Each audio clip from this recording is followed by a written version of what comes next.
So today we're going to talk about lesson 3.2 functions. This is from page 147. It's a little bit of a warm-up. So I'm going to go through the book version of the online lesson, and I'm going to kind of go through it. I'm going to skip through stuff that I don't feel like dealing with. Okay, so this is a good warm-up to do here. I have to name the ordered pair for each point. So this is E over here. E is at -4, 0. I don't know what that means. I don't know how to answer that. F is going to be down here at, it looks like -5, -5. It looks like G is on the y-axis, so it's going to be at 0 and 1, 2, 3, 4. H is on this fourth quadrant over here, and it looks like it's at maybe 2 1/4 and -3 1/4 or 3 1/2. And then J is over here at 3 and 1, 2, 3, 3. Again, to reiterate, this is quadrant number 1, this is quadrant number 2, this is quadrant number 3, this is quadrant number 4. Oh, good. I was close. Yay. Okay. So that's part of the warm-up, just to remind yourselves how to do these things. So essentially, we're talking about functions. Now, function is definitely a relationship between an input and an output. So in a function, there's exactly one output for each input. So in this case here, when I'm looking at this, here's my domain. Domain goes directly with this range. -6 goes exactly with 8. -3 goes exactly with 5. 1 goes exactly with 0. 4 goes exactly with -2. This is an idea of a function. One element of the domain is paired with one element in the range. If I take a look at this guy here, x is one value here, y is one value here. If you'll notice then, this line here, and these guys here, and write this down, because I really can't write on this. These guys here are called our outputs. These guys are called our inputs. Domains are called inputs. They're independent variables, and they, there's one more thing I forgot right now. Ranges are outputs, and they're dependent variables. It'll come up in a minute if I can remember. Okay, so have that written down. Outputs and dependent, and inputs and independent. Okay. X values again, oh yeah, domain, X value, duh. X values again, domain is our X value, so I get to choose. I have a choice. If I'm the domain, I have a choice of what's going on here. I get to choose. So, but Y is 100% related, dependent upon whatever I choose for my X. So if I choose this for my X, Y has to be over here. This would be driving me crazy too if I was a student with this waiting for this to go through. Okay, so we're going to decide if this is a function or not.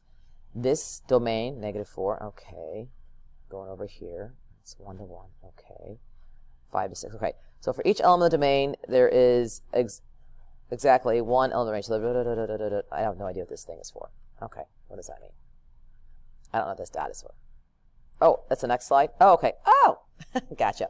The element 2 in the domain is, okay, so 2 here. Now look at this. 2 is paired with 3. 6 is paired with 5. 8's paired with 5. Uh-oh, 2's paired with -3. That is not good. The domain can't go twice. We can't have two domains. No, you can't have two domains. That's bad. It's not a function. Domain, doubled, bad. If I'm looking at this example here, 2, 5, 4, 7, 8, 11, 4, 13, is that considered a function?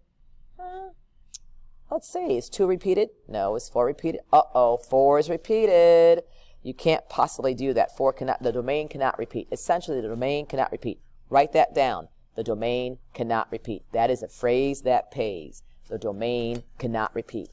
Write that down someplace. Write that on page 148. Domain cannot repeat for a function. For a function. The domain cannot repeat for a function. Okay.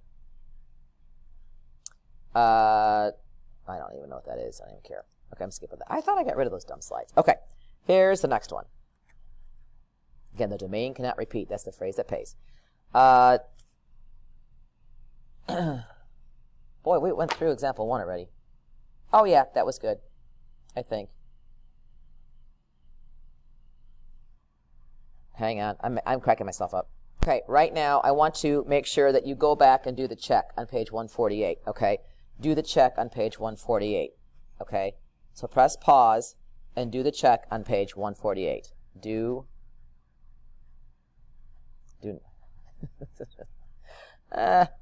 check. Wow, okay. do the check on page 148. I'll be checking for that. Since I think some of you guys aren't going to do the check, I thought, I will bring it up here. Okay, so I found the check, and here it is. So really, here's the bottom line. Does the domain repeat? In this case here. It does not look like it repeats to me. 8 goes with 6. 5 goes with 6. Now, they could share the range. They just can't, domain just can't go someplace else. Okay, that is not the case. Now, if for some reason 8 went with 1, then we'd have problems. Then there's a problem. You can't have that. So right now, as it is, that is a function. Okay. Let's go ahead and take a look at this one here. Does the domain repeat? Whoop. Right there, domain repeats. Bonk. Not a function. If looking at here, -4, -2, 1, -2. Not going to work. Not a function. Okay, so let's look at this next part over here. And this is why I have like big old hands. There we go. Long jump. Okay, read that example problem right there, and I want you to fill in the answers of what you think they should be for the domain and range. So essentially, they're giving you this team jumping, team 1, team 2, team 3, team 4, team 5. Here's the team numbers here. Now fill in their scores, write down the domain, write down the range. Hopefully you realize that the team number is going to be our domain, our inputs. And then the range is going to be the outputs, our jumps. So you write down those numbers for there. So this is a function because I don't have the team numbers repeating itself. Okay. Let's scroll up, and I just lost everything. Go ahead and do the check right now. Do the check right now on page 149. And so for the check, you should have gotten Hunter, Ling, letter D, Ella, Omar, and Alma. For the domain, I'm sorry, for, I don't know what D it is. And then for your range, it should have been 62, 65, 66, and 67. And if I'm looking at this correctly, it is a function because it does indeed have one element of the domain for one element of the range. Let me show you just one more thing really quick that I may have missed on, I can't show it to you. I'll show it to you when we get to that problem. There's one more thing that we really didn't discuss because I skipped it because I'm not sure exactly why, and that's called a vertical line test. Okay, so let's say you have a graph, and I call it the bonk test in my scientific way of looking at things. I call it the bonk test. Say I have a graph that looks like this. Okay, is this a function or not? Well, here's what you're going to do. You're going to take a straight edge, a straight line. I use a ruler in class, and let me know when I was going perpendicular with it. If this touches more than one point on the line at the same time, yell bonk. Meaning from the line itself. Yep, nothing. No lines there, right? What if I gave you a graph like this?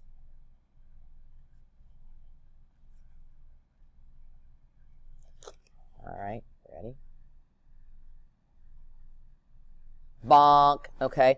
That's called a vertical line test. Write this down. Vertical line test. Wow, my computer is exhausted. If you take a ruler or a straight edge and you draw a straight line or use that straight line going across your graph and it hits more than one point, that means it's hitting more than one x value. Guess what? Bonk, it fails. This one fails. It's not a function.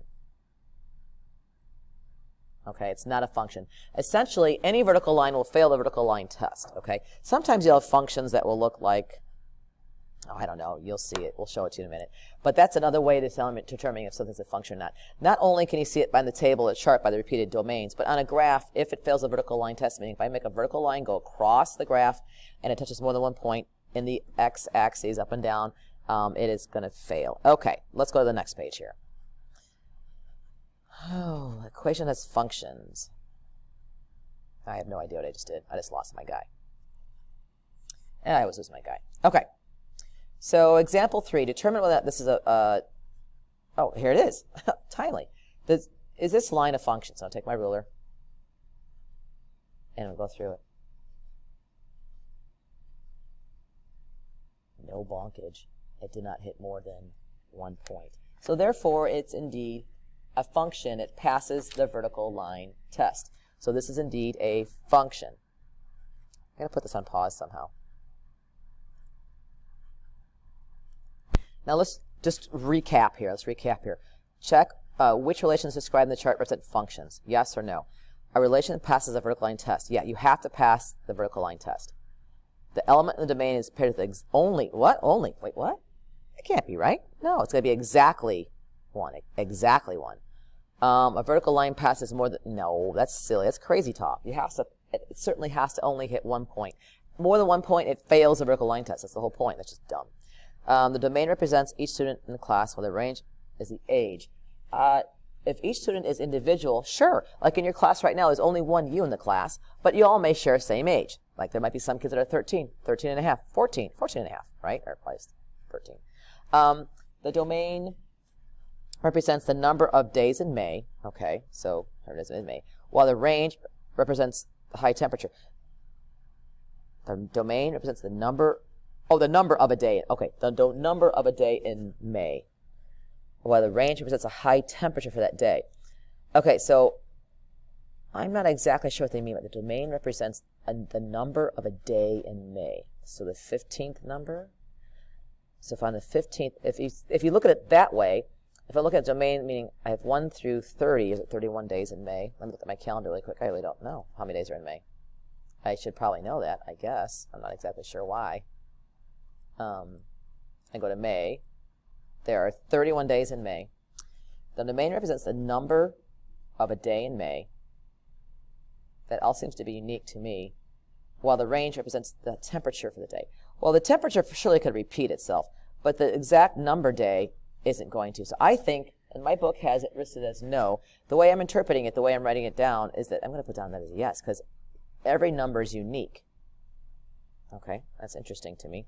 Unless you guys have a different way of taking that. I don't know. The book says it's no. I think that it's yes. And the relation is in the form, y equals x squared plus b. So let me show you a little trick here. This is called Desmos.com. Hang on, you go away. Desmos.com, D-E-S-M-O-S. Desmos is an online graphing calculator, and it's phenomenal. Okay, it's absolutely phenomenal. And, they changed their interface a little bit. And so you could put any graph on here, and it'll give you all sorts of information. Okay, I want to do x squared plus, what is that? That looks crazy. Plus 2. Let's do plus 2.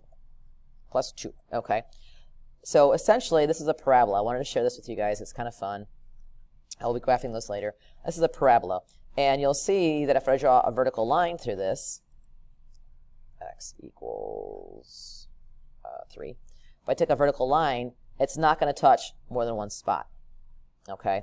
So if I move my vertical line, no matter which direction I move my vertical line, it's only going to touch one spot. Okay? So indeed, that is a function the way it's faced right now. However, I could take my parabola and turn it on its side to look like this.